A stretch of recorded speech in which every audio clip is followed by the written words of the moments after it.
Hello मित्रांनो, welcome to study revolution. आज आपण 25 जानेवारी 2022चा द हिंदू बघतोय आणि तोही आपल्या मातृभाषेतून म्हणजे मराठीमधून. पहिल्यांदा आपल्या लेक्चर स्वरूप सांगतो. पहिल्यांदा आपण एडिटोरियल जे काही महत्त्वाचे असतात ते डिटेलमध्ये डिस्कस करण्याचा प्रयत्न करतो आणि त्यानंतर ज्या काही महत्त्वाच्या न्यूज असतात ते आपण डिटेलमध्ये डिस्कस करतो. चला तर मग सुरू करूया. 25 जानेवारी 2022चा द हिंदू आपल्याला काय सांगतोय बघू. पहिलं एडिटोरियल महत्त्वाचं कोणतं आहे त्याच्यापासून डिस्कशनला आपल्या सुरुवात करूया. So let start. आपलं जे पहिलं एडिटोरियल आहे ते विशेष करून अर्थशास्त्राच्या दृष्टीतून, इकॉनॉमी या सब्जेक्टच्या दृष्टीतून खूप महत्वाचं आहे. एडिटोरियल समजावून घेण्याच्या अगोदर पहिल्यांदा याच्यामध्ये काय महत्वाच्या कन्सेप्ट दिल्यात त्या कन्सेप्ट आपण समजावून घेऊयात. म्हणजे त्या कन्सेप्ट व्यवस्थितरित्या तुम्हाला सांगतो आणि त्यानंतर मग एडिटोरियल तुम्हाला चांगल्या पद्धतीने समजून घेता येईल. पहिले तर कन्सेप्ट याच्यामध्ये होलसेल प्राइस इंडेक्सचे आले. ते तर मराठीमध्ये मिनिंग पण मुद्दा म्हणून मी दिलेले आहेत. त्याला आपण घाऊक किंमत निर्देशांक म्हणतो. आणि त्यानंतरची कन्सेप्ट आले कंझ्युमर प्राइस इंडेक्स. त्याला आपण किरकोळ किंमत निर्देशांक किंवा ग्राहक किंमत निर्देशांक असं सुद्धा म्हणतो. विशेष करून पहिला जी कन्सेप्ट आहे होलसेल प्राइस इंडेक्सची, ही बाजारामध्ये जी होलसेल प्राइस असते त्या होलसेलर कोणाला म्हणायचं आणि रिटेलर कोणाला म्हणायचं याच्यातला एक बेसिक डिफरन्स आपल्याला माहिती असायला पाहिजे.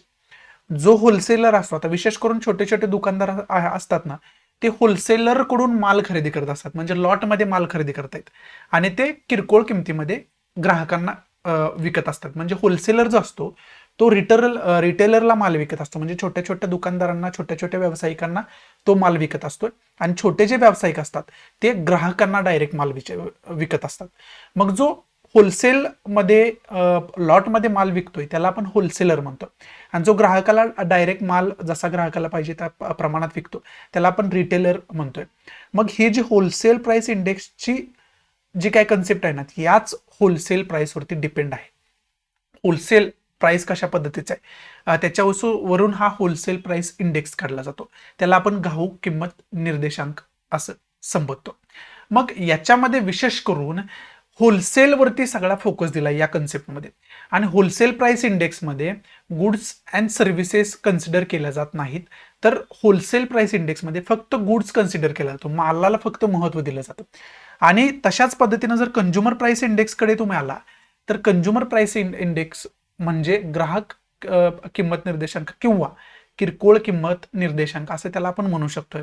आणि विशेष करून याच्यामध्ये ग्राहकाला जे गुड्स विकले जातात आणि सर्व्हिस दिले जाते, म्हणजे यामध्ये गुड्स अँड सर्व्हिसेस या दोघांचा विचार केला जातो. त्याला आपण कंझ्युमर प्राइस इंडेक्स म्हणतो. त्या किमतीवरून कंझ्युमर प्राइस इंडेक्स म्हणजे ग्राहक किंमत निर्देशांक किंवा किरकोळ किंमत निर्देशांक काढला जातो. मग विशेष करून याच्या बास्केट्स असतात. आता होलसेल प्राइस इंडेक्समध्ये फक्त मालाचा आपल्याला विचार करायचा तर कोणकोणत्या पद्धतीच्या वस्तू आहेत ना, त्याच्यामध्ये एक त्याची बास्केट आहे आणि त्या सगळ्या वस्तूंचं जे ॲव्हरेज काढलं जातं ना, ॲव्हरेजली किंमत काढली जाते ना, तो निर्देशांक खऱ्या अर्थानं काढला जातो आणि त्याची एक बास्केट आहे. त्याच्यामुळे आपल्याला ही जी कन्सेप्ट आहे होलसेल प्राइस इंडेक्सची, ही कन्सेप्ट व्यवस्थितरित्या ज्यावेळेस तुम्ही इकॉनॉमीचा अभ्यास करताय ना, त्यावेळेस व्यवस्थितरित्या अभ्यास करून ठेवायला पाहिजे. हा पहिला महत्वाचा गोष्ट आहे. आणि तशाच पद्धतीनं कंझ्युमर प्राइस इंडेक्सची जी कन्सेप्ट आहे ती सुद्धा खूप महत्वाची. त्याला आपण किरकोळ किंमत निर्देशांक असं म्हणतो. ती सुद्धा आपण डिटेलमध्ये अभ्यास करून ठेवायला पाहिजे. त्याची सुद्धा गुड्स अँड सर्व्हिसेस कोणकोणते असतात त्याची सुद्धा एक बास्केट आहे आणि ती बास्केट आपण बघून ठेवायला पाहिजे. त्याच्यामध्ये किती प्रकारच्या गुड्स अँड सर्व्हिसेस येतात, कोणकोणत्या प्रकारच्या वस्तू आणि सेवा त्याच्यामध्ये येतात याची एक बास्केट आहे आणि ती बास्केट सुद्धा आपल्याला माहिती असणं कुठेतरी गरजेचं आहे.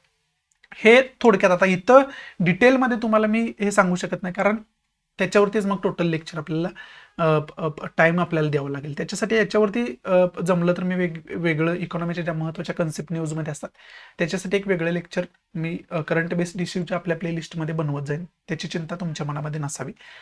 आणि जरी नाही झालं तशा पद्धतीने तर ज्यावेळेस तुम्ही इकॉनॉमीचा अभ्यास करताय त्यावेळेस या कन्सेप्ट तुमच्या समोर येणारच आहेत. त्यावेळेस तर तुम्हाला ते अभ्यासावंच लागणार आहे. पुढची महत्वाची कन्सेप्ट याच्यामध्ये कॉल मनीची दिलेली आहे. कॉल मनी नावाची एक कन्सेप्ट याच्यामध्ये दिली. आता कॉल मनीचे डायरेक्ट अर्थशास्त्रामध्ये तुम्हाला कन्सेप्ट खूप डिटेलमध्ये अभ्यास केल्यानंतर सापडते. आता कॉल मनी म्हणजे काय, तर ज्यावेळेस कोण तुमच्यापैकी शेअर मार्केट करत असेल तर तुम्हाला माहिती आहे की जर इंट्राडे ट्रेडिंग करत असाल ना तुम्ही, तर त्याच्यामध्ये तुम्हाला ब्रोकर जो तुमचा असतो त्याच्याकडून काय मार्जिन मनी दिला जातो. म्हणजे तुम्ही स्वतःचे 20,000 इन्व्हेस्ट करत असाल तर ब्रोकर तुम्हाला त्याच्या काय पर्सेंटेज म्हणजे 10,000 समजा त्याच्या 50% अमाऊंट ब्रोकर तुम्हाला मार्जिन म्हणून इन्व्हेस्ट करायला जातो. म्हणजे तुमचे 20,000 20,000मुळे तुम्हाला 10,000 रुपये ब्रोकरकडून मिळत असतात. मग तो जो ब्रोकर आहे तो पैसे तो कुठून देतो तुम्हाला, तर बँकेनं त्याला टेम्पररी इंटरेस्ट रेट जो असतो त्या रेटवरती त्याला अमाऊंट दिलेली असते आणि ती अमाऊंट तो जो ब्रोकर आहे तो मार्जिन म्हणून वापरत असतो आपल्या ग्राहकाला देण्यासाठी. आपला जो इन्व्हेस्टर आहे त्याला मार्जिन मनी देण्यासाठी ती अमाऊंट वापरत असतो. त्या अमाऊंटला कॉल मनी असं म्हटलं जातं. समजतंय तुम्हाला? त्याला आपण कॉल मनी म्हणतोय. ती कॉल मनीची कन्सेप्ट इथं दिलेली आपल्याला पाहावयास मिळते. त्याला मराठीमध्ये सुद्धा कॉल मनी सहसा म्हणतात. बाकी पुढची कन्सेप्ट आहे ती फिस्कल डेफिसिट आहे. त्याला आपण मराठीमध्ये इथं अर्थ मी दिलाय राजकोषीय तूट मराठीमध्ये आपण म्हणतो. राजकोषामध्ये आता समजा गेल्या वर्षी आपली जो राजकोष होता समजा 1,000 कोटीचा होता असं समजा, आणि यावर्षी आपला राजकोष जो आहे तो 800 कोटीचा आहे. म्हणजे काय झालं तर 1,000 कोटीपासून 800 कोटीवरती आपला राजकोष आला. म्हणजेच याच्यामध्ये तूट कितीचे तर 200 कोटीचे याच्यामध्ये तूट असलेले आपल्याला पाहावयास मिळते. हे अमाऊंट जे दिले मी एक्झाम्पल म्हणून दिले, म्हणजे हे जे 200 कोटीनं कमी झाले ते त्याला आपण तूट म्हणू शकतो, जे की राजकोषामध्ये आपल्या तूट पडलेली आहे. त्याला आपण फिस्कल डेफिसिट असं म्हणतो. हे ढोबळमानाने मी तुम्हाला समजावले. ज्यावेळेस तुम्ही इकॉनॉमी बघताय त्यावेळेस या खूप महत्त्वाच्या कन्सेप्ट असतात. याच्यावर डायरेक्ट प्रीला सुद्धा क्वेश्चन अनेक वेळा विचारले गेलेत फिस्कल डेफिसिटवरती. त्यामुळं ती आपल्याला डिटेलमध्ये कन्सेप्ट माहिती असणं गरजेचं आहे. महत्त्वाची सगळ्याच अनेक वेळा मी तुम्हाला बघायला सांगितली ग्रॉस डोमेस्टिक प्रोडक्टची कन्सेप्ट, सकल राष्ट्रीय उत्पादन. आणि याच्यावरती MPSCला आता आपण बघितलं आपण की त्याच्यावरती क्वेश्चन आला होता. आपल्या डिस्कशनपैकी जवळजवळ 19 क्वेश्चन डायरेक्ट MPSCला आले होते, डायरेक्ट प्रिलियमला आलेले आपल्याला बघितले. त्याच्यावरती पण मी डिस्कशन करणार आहे. ते सुद्धा लेक्चर तुम्हाला उद्यापर्यंत आलेलं पाहावयास मिळेल की कोणकोणते क्वेश्चन आपल्या डिस्कशनमधून डायरेक्ट आले होते.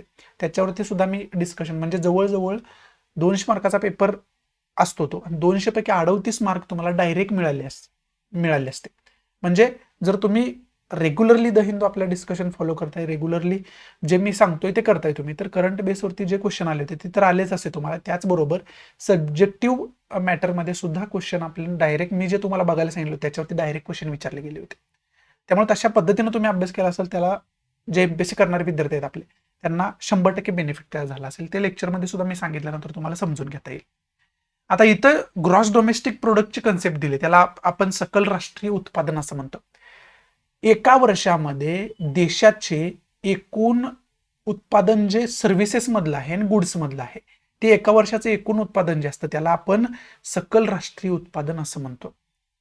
समजते? आणि याच्यामध्येच GDPच्या बरोबरच आपल्याला नॅशनल डोमेस्टिक प्रोडक्ट सुद्धा माहिती असणं, नेट डोमेस्टिक प्रोडक्ट त्याला आपण म्हणतो, ते सुद्धा कन्सेप्ट माहिती असणं गरजेचं आहे. हे अनेक वेळा याच्या अगोदर सुद्धा तुम्हाला मी सांगितलेलं आहे. ह्या महत्वाच्या खऱ्या अर्थानं कन्सेप्ट आहेत या एरोटेलमध्ये. मग आता विशेष करून या एरोटेलमध्ये लेखकानं काय सांगितले हे विशेष करून आता समजावून घेऊया. ज्या महत्वाच्या कन्सेप्ट होत्या त्या तुम्हाला मी विशेष करून सांगायचा प्रयत्न केला पहिल्यांदा, तरच आपण चांगल्या पद्धतीने हे एरोटेल समजावून घेऊ शकतो. आता एरोटेलमध्ये काय सांगितले ते समजावून घेऊयात. विशेष करून एरोटेलमध्ये ऍड्रेस केले गेले इन्फ्लेशनला आपण महागाई किंवा भाववाढ असं म्हणतो. मग आपल्याला येणाऱ्या काळामध्ये जे इन्फ्लेशनचा धोका आहे, जी भाववाढ होणार आहे याचा धोका आहे, त्याला ऍड्रेस पहिल्यांदा करायला पाहिजे असं या एरोटेलमध्ये सांगितले. मग आता कॅपिटल आउटफ्लो जर आपल्याला रोखायचा असेल तर रिझर्व्ह बँक ऑफ इंडिया भविष्यामध्ये काय पावलं उचलणार आहे हे बघणं गरजेचं आहे. इन्फ्लेशन वगैरे याच्यावरती डिसिजन म्हणजे कसलं डिसिजन आहे, मॉनिटरी डिसिजन आहे, चलन संदर्भात डिसिजन आहे. मग त्याच्यासाठी आपण ऑलरेडी मॉनिटरी पॉलिसी कमिटी नेमलेली आहे आणि त्या मॉनिटरी पॉलिसी कमिटीची मीटिंग जी आहे ती भविष्यात होणार आहे आणि त्या मीटिंगमध्ये काय ठरतंय याच्यावरती आपल्या अर्थव्यवस्थेची पावलवाट पुढं काय असणार आहे ते ठरणार आहे. मग त्याच्यामध्ये त्यांनी होलसेल प्राइस इंडेक्स दिले, कंझ्युमर प्राइस इंडेक्स दिले. होलसेल प्राइस इंडेक्स आणि कंझ्युमर प्राइस इंडेक्स याच्यामध्ये जो चढ उतार होतोय याच्यावरून आपल्याला दिसतंय की भविष्यामध्ये कदाचित भाववाढ होऊ शकते, महागाई होऊ शकते. आणि मग त्याला कशा पद्धतीने आपल्याला टॅकल करायचं आहे ह्याचा आपल्याला विचार करायला पाहिजे, असं लेखकाला याच्यामध्ये म्हणायचं. आता होलसेल प्राइस इंडेक्स जो आहे ते किती पर्सेंटनं डिक्रीज झाला, किती पर्सेंटनं इन्क्रीज झाला हे सुद्धा इथे दिले, पण ते आपल्याला तुर्तास महत्वाचं नाही. आपल्याला महत्वाचं कसं आहे काय आहे तर कोणकोणत्या कन्सेप्टचा नेमका अर्थव्यवस्थेवरती परिणाम होतो हे इथं सांगितले, ते समजावून घेणं गरजेचं आहे. एक तर होलसेल प्राइस इंडेक्स आहे, कंझ्युमर प्राइस इंडेक्स आहे, याचा सुद्धा चलनवाढीवरती परिणाम होऊ शकतो, भाववाढीवरती परिणाम होऊ शकतो, असं आपण असं लेखकानं इथं सांगायचा प्रयत्न केलाय. त्याचबरोबर आपली जी अर्थव्यवस्था आता पुढचं भविष्य जर बघितलं तर ट्रान्झिटरी नेचरची आहे, म्हणजे या अर्थव्यवस्थेमध्ये ड्रास्टिक चेंज सुद्धा कदाचित होऊ शकतो. आपल्याला त्याला आपण ट्रान्झिटरी नेचर म्हणतो, म्हणजे ठराविक स्थिर अशी अर्थव्यवस्था नाहीये, त्याच्यामध्ये व्हॉलेटाईल चेंजेस होऊ शकतात, अनेक लवचिक चेंजेस त्याच्यामध्ये होऊ शकतात. मग त्याच्यामध्ये नॉन परफॉर्मिंग ॲसेटचा सुद्धा उल्लेख आला. आता ही कन्सेप्ट तुम्हाला सांगायची राहिली. नॉन परफॉर्मिंग ॲसेट म्हणजे बँका जे लोन देते आपल्या ग्राहकांना ते लोन बुडल्याच्या स्वरूपात असतं. म्हणजे for example Vijay Mallya loan बुडवून निघून गेला इथून, मग त्याला जे दिलेलं लोन होतं त्याचं रूपांतर कशात झालं, नॉन परफॉर्मिंग ॲसेट मध्ये झालं. म्हणजे जे लोन बँक वसूल करण्यात असमर्थ असते ते लोन म्हणजे नॉन परफॉर्मिंग ॲसेट त्याला आपण म्हणतो. ही सुद्धा कन्सेप्ट आपल्याला डिटेलमध्ये माहिती असणं गरजेचं आहे. याच्या अगोदर सुद्धा अनेक वेळा मी ते सांगितलेलं. मग या नॉन परफॉर्मिंग ॲसेटवरती सुद्धा आपल्याला विचार करायला पाहिजे. हे सुद्धा वाढता कामा नये. कशा पद्धतीनं नॉन परफॉर्मिंग ॲसेटचं जे प्रकरण आहेत ती प्रकरणं आपण कमी करू शकतो आणि त्याच्यामध्ये बँकांना सक्षम करू शकतो, ते खरं तर आपल्याला बघणं गरजेचं आहे, असं सुद्धा लेखकाला या ठिकाणी सांगायचं आहे. त्याचबरोबर पुढं काय सांगितले, कॉल मनीची तर कन्सेप्ट सांगितलं तुम्हाला मी. त्याचबरोबर बॉन्ड येल्डची कन्सेप्ट सांगायची तुम्हाला राहिली. बॉन्ड येल्ड म्हणजे एखाद्या किमतीच्या बदल्यात बॉन्ड दिले जातात आणि ते बॉन्ड तुमच्याकडे असेल तर तेवढ्या किमतीचे असेट त्या बॉन्डच्या स्वरूपात तुमच्याकडे असेल, त्याला आपण बॉन्ड येल्ड म्हणतो. मग हे बॉन्ड येल्डचे जे मार्केट आहे, ज्यावेळेस तुम्ही अर्थव्यवस्था सखोलमध्ये जाऊन वाचताय त्यावेळेस या कन्सेप्टची गरज आहे तुम्हाला. याच्याबद्दल डायरेक्ट प्रीला सुद्धा क्वेश्चन विचारला जाऊ शकतो. त्यामुळे अर्थव्यवस्थेमध्ये ज्यावेळेस तुम्ही अभ्यास करता त्यावेळेस ही जे कन्सेप्ट मी तुम्हाला सांगितलं त्या डिटेलमध्ये अभ्यास करून ठेवा. ह्या बॉन्ड येल्ड मार्केटवरती सुद्धा आपल्याला चांगल्या पद्धतीनं नियंत्रण ठेवणं गरजेचं आहे आणि त्याच्यामध्ये प्रगती करणं गरजेचं आहे. पॉझिटिव्ह दिशेनं, म्हणजे भाववाढ वाढू नये, अर्थव्यवस्था स्थिर आपली राहावी आणि प्रगती या दिशेने वाटचाल करावी, त्या पद्धतीनं त्याच्यामध्ये कॉल मनी असू द्या, बॉन्ड येल्ड असू द्या, याच्यात आपल्याला विचार करणं गरजेचं आहे. आणि कशा पद्धतीनं आपण फिस्कल डेफिसिट कमी करू शकतो याच्यावरती लक्ष देणं गरजेचं आहे. आणि त्याच्यासाठी आपल्याला काय करायला लागेल तर ग्रॉस डोमेस्टिक प्रोडक्ट म्हणजे जो आपला GDP आहे, NDP आहे, याच्यामध्ये प्रगती करणं गरजेचं आहे. ह्याच्यामध्ये कशा पद्धतीने आपण वाढ करू शकेल ते बघणं गरजेचं आहे, जेणेकरून आपल्या अर्थव्यवस्थेमध्ये वाढ होईल. म्हणजेच GDP वाढणे, एखाद्या देशाचं GDP वाढणे याचा अर्थच हा आहे की त्याची इकॉनॉमी जी आहे ती स्ट्रॉंग होत जाणं, मोठ्या प्रमाणात इकॉनॉमीचा विकास होणं. ते खरं तर इथं सांगण्याचा आपल्याला प्रयत्न केलाय आणि त्याच्यामधूनच आपल्याला जे अनएम्प्लॉयमेंट आहे त्याला ऍड्रेस करता येईल, जी बेरोजगारी आहे त्याला आपल्याला ऍड्रेस करता येईल, असं लेखकाला याच्या अंतर्गत खरं तर सांगितलं. याच्यामध्ये पर्सेंटेजमध्ये खरं तर लेखकानं बोलले, पण पर्सेंटेजमध्ये एवढं डिटेल आपल्याला बघायची गरज नाही किंवा ते लक्षात ठेवण्याची काही गरज नाही. फक्त ट्रेंड, अर्थव्यवस्थेला सुधारण्यासाठी आपण काय काय करू शकतो, कोणकोणत्या कन्सेप्टवरती भर देणं गरजेचं आहे, हे या एडिटोरियलमध्ये लेखकानं सांगितले. त्याचबरोबर आपल्याला रिझर्व्ह बँक ऑफ इंडियाच्या ज्या काही महत्त्वाच्या याच्याशी जोडलेल्या कन्सेप्ट आहेत त्याच्या म्हणजे रिव्हर्स रेपो रेटची कन्सेप्ट आहे, RRR त्याला आपण म्हणतो. त्यानंतर अशा अनेक कन्सेप्ट आहेत, रिव्हर्स रेपो रेट आहे, रेपो रेट आहे, त्यानंतर लिक्विडिटी रेशो आहे त्याला आपण LR म्हणतो, त्यानंतर स्टॅच्युटरी लिक्विडिटी रेशो आहे त्याला आपण SLR म्हणतो. ह्या ज्या कन्सेप्ट आहेत ह्या सुद्धा आपल्याला माहिती असणं गरजेचं आहे आणि त्या कन्सेप्ट सुद्धा आपण अर्थव्यवस्थेमध्ये जाऊन चांगल्या पद्धतीने अभ्यास करायला पाहिजे. ज्यावेळेस तुम्ही अर्थव्यवस्था करता त्यावेळेस तर तुम्ही करालाच, पण करंटमध्ये हे ज्यावेळेस असतं त्यावेळेस परफेक्ट केलं तर तो सब्जेक्ट ज्यावेळेस तुम्ही वाचायला घेता त्यावेळेस बऱ्यापैकी गोष्टी तुम्हाला रिपीट होतात आणि त्यामुळे कॉन्फिडन्स डेव्हलप होतो की बऱ्यापैकी हा सब्जेक्ट अगोदर आपण करंट बेसच्या नावाखाली अगोदर आपण वाचलेलं आहे. त्यामुळं सुद्धा करंटमध्ये जे सब्जेक्ट असतात, त्या कन्सेप्ट असतात त्या तिथंच बघून ठेवा. ते एक ॲडव्हान्टेज ठरतं की इंटरेस्टिंग वाटायला लागतो तो सब्जेक्ट. त्यामुळे ह्या ज्या कन्सेप्ट आहेत त्या आत्ताच बघून ठेवा, जेणेकरून परफेक्ट तुमच्या लवकरात लवकर होऊन जातील. आणि अगोदर तुम्ही इकॉनॉमी वाचला असेल, बघितलं असेल या कन्सेप्ट तर मोर दॅन सफिशियंट आहे, फक्त त्याचे रिव्हिजन करा. एवढंच खरं तर या एडिटोरियलमध्ये महत्त्वाचं होतं. एकंदरीत हे जे एडिटोरियल आहे ते इकॉनॉमीच्या दृष्टीतून खूप महत्त्वाचं आहे असं आपण या ठिकाणी म्हणू शकतोय. बाकी या एडिटोरियलमध्ये इम्पॉर्टंट असं काही नाहीये. त्यामुळे पुढचं महत्त्वाचं एडिटोरियल कोणतं आहे बघूयात आपण. पुढचं जे एडिटोरियल आहे ते विशेष करून ओमायक्रॉनला ऍड्रेस करणार एडिटोरियल आहे. ओमायक्रॉन इथं दिले आपल्याला आणि त्याचं लिनेज जे आहे ते B.1.5 to 9 हे लिनेज सुद्धा आपल्याला लक्षात ठेवणं अत्यंत गरजेचं आहे. मग विशेष करून या एरिट्रलमध्ये आपल्याला काय काय दिलंय हे आपल्याला डिस्कस करायचं आहे. विशेष करून आता ओमायक्रॉनचा प्रादुर्भाव जो होतोय त्याला आपण डेल्टा सारखं ट्रीट करायला नाही पाहिजे. अगोदरचा व्हेरियंट जो आला आपल्यामध्ये तो डेल्टा व्हेरियंट आला होता आणि ते विशेषमध्ये डेल्टा व्हेरियंट जो आहे ते विशेष करून इंडियामध्ये 3 प्रकारचे आतापर्यंत व्हेरियंट सापडलेत जे इंडियामध्ये प्रॉपर सापडलेत पहिल्यांदा. त्याच्यामध्ये डेल्टा व्हेरियंट आहे, कप्पा व्हेरियंट आहे आणि तिसरा एक व्हेरियंट आहे तो त्याच्या लिनेजनुसारच ओळखला जातो. त्याचा मला जे लिनेज आहे ते आत्ता विशेष करून मला वाटतं B.1. अशा पद्धतीचं 617.1 अशा पद्धतीचं लिनेज आहे. म्हणजे B.1.617.1 हा डेल्टा व्हेरियंटचं लिनेज आहे आणि त्यात जो तिसरा व्हेरियंट सांगतोय त्याचं लिनेज फक्त 0.3 शेवटी आहे.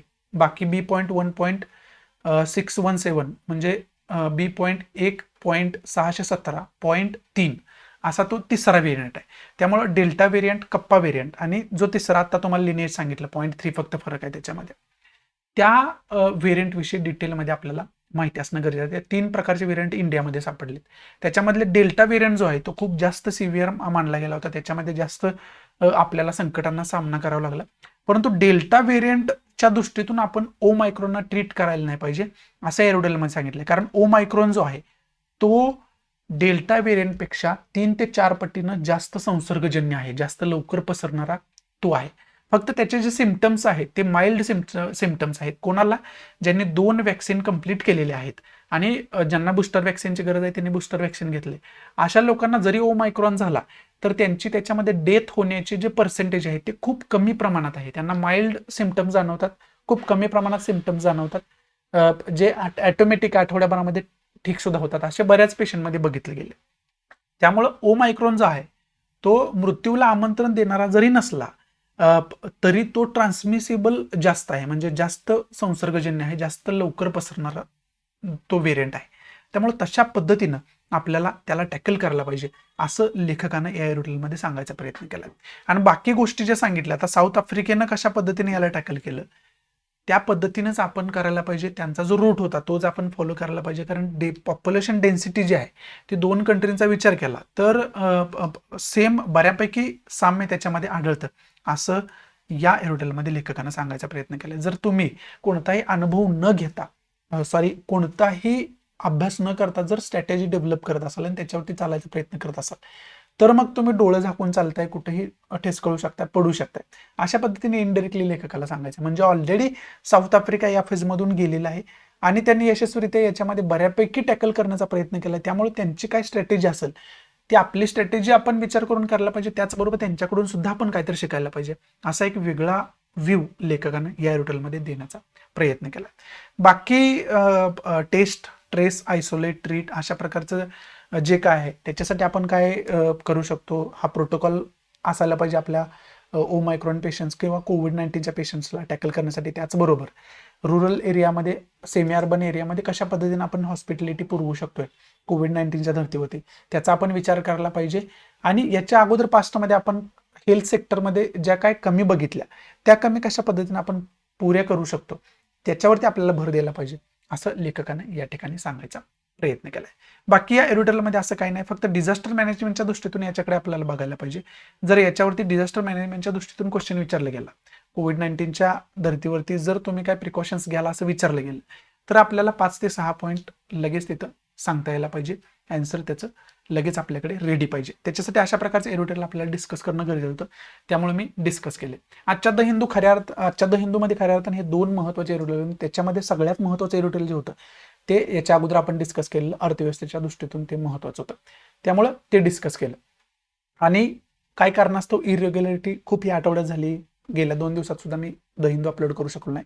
आज पण करू शकत नव्हतो द हिंदू अपलोड, खूप उशीर झालाय. आता जवळजवळ आता 6:30 वाजलेले आहेत. हे तुमच्यापर्यंत डिस्कशन यायला मला वाटते 7:30-8 वाजतील. परंतु उद्यापासून हे डिस्कशन मी चांगल्या पद्धतीने रेग्युलररित्या अपलोड करू शकतो. बाकी काय टेक्निकल इश्यूज असतील, हेल्थ इश्यूज असतील सॉरी, ते टोटली वाईप्ड आउट आता झालेले आहेत. आता टोटली मी कंटिन्यूली हे अपलोड करू शकतो आणि बाकी काय सगळेच इश्यू मी 2 दिवसांमध्ये सॉल्व्ह केलेले आहेत. त्यामुळे जेणेकरून उद्या आपल्या कंटिन्युटीमध्ये कोणत्याही प्रकारचं डिस्ट्रप्शन येऊ नये याची पूर्णतः मी काळजी घेतली. त्याच्याच खरं तर मेंटेनन्समध्ये 2 दिवस आपले गेले. त्यामुळे ते फक्त समजून घ्या की इरेग्युलरिटी जी होते त्याला काही कारणं होती, ती टोटल मी सॉल्व्ह केलेली आहेत. इथून पुढं कमीत कमी इरेग्युलरिटी झाले पाहिजे, डेली लेक्चर आलं पाहिजे, याच्यावरती मी 100% खरं उतरण्याचा प्रयत्न करेन. सॉरी. सो आज फक्त एरोटेल डिस्कस करूयात. याच्यावरतीच मी द हिंदू आजचा संपवतोय, कारण आता खूप उशीर होतोय लेक्चर अपलोड व्हायला. त्यामुळे उद्यापासून तुम्हाला न्यूज, द हिंदूचे जे काही महत्त्वाचे न्यूज, एरोटेल जे काही महत्त्वाचे आणि बाकी करंट बेस्ड इश्यूवरती लेक्चर तर ऑलरेडी आपलं येतच आहे, ते पण तुम्हाला मिळत राहील, जेणेकरून सर्वांगीणरित्या करंट अफेअर्सचा तुमचा अभ्यास होईल. आणि विशेष करून मी मराठी विद्यार्थ्यांना टार्गेट करून हे सगळं बनवतोय. अजूनपर्यंत मी जास्तीत जास्त मराठी विद्यार्थ्यांपर्यंत पोहोचू शकत नाही. जर तुम्ही शेअर केलं तरच ते शक्य आहे. त्यामुळं प्लीज जास्तीत जास्त आपल्या मराठी विद्यार्थ्यांना शेअर करा, जेणेकरून मी सर्वांपर्यंत पोहोचेल. ते माझ्यासाठी एक मोटिवेशन आहे की रोज लेक्चर मी बनवू शकेन. आणि त्याचबरोबर आपल्या मराठी विद्यार्थ्यांना याची गरज आहे आता सध्याला. त्यामुळं त्यांची सुद्धा गरज जी आहे ती जास्तीत जास्त प्रमाणात फुलफिल होईल, आणि ते तुम्ही केलं तर, तुम्ही शेअर केलं तर शक्य आहे. त्यामुळे प्लीज माझी वारंवार तुम्हाला हीच विनंती आहे की जास्तीत जास्त आपल्या मराठी विद्यार्थ्यांनी शेअर करा. सो आवडत असेल तर प्लीज लाईक करा, नसेल तर डिसलाईक करा. डिसलाईक का केलं हे कमेंट बॉक्समध्ये नक्की सांगा, जेणेकरून तुमच्या इन्स्ट्रक्शननुसार त्याच्यामध्ये मी इम्प्रोव्हायझेशन करू शकेन. आणि आपला टेलिग्राम चॅनल आहे, टेलिग्राम ग्रुप आहे, ते पण जॉईन करा, जेणेकरून इतर काय अपडेट्स असतील त्या सुद्धा तुम्हाला मिळत राहतील. आणि इतर जे करंटमध्ये सब्जेक्ट असतात, जसं की तुम्ही साईडला बघत असाल माझ्या की तुम्हाला स्लाइड शो एक दिसतोय, त्याच्यामध्ये तुम्हाला दिसत असेल की अनेक इतर सब्जेक्ट्सवरती सुद्धा महत्त्वाचे सब्जेक्ट असतात, त्याच्यावरती सुद्धा मी मराठीमधून लेक्चर ऑलरेडी बनवून ठेवलेले आहेत. जर करंटमधल्या अशा कोणत्या इश्यूवरती तुमची शंका असेल तर ते लेक्चर बघू शकता. खूप कमी वेळामध्ये चांगल्या पद्धतीनं त्या कन्सेप्ट तुम्हाला मी समजून सांगितले आहेत, त्या इश्यू तुम्हाला मी समजून सांगितले आहेत. सो या नोटवरती मी तुमच्या आजच्या पुरती रजा घेतो. भेटूया आपण उद्याच्या द हिंदूच्या लेक्चरमध्ये. तोपर्यंत thanks for watching. Good bye, take care, जय हिंद.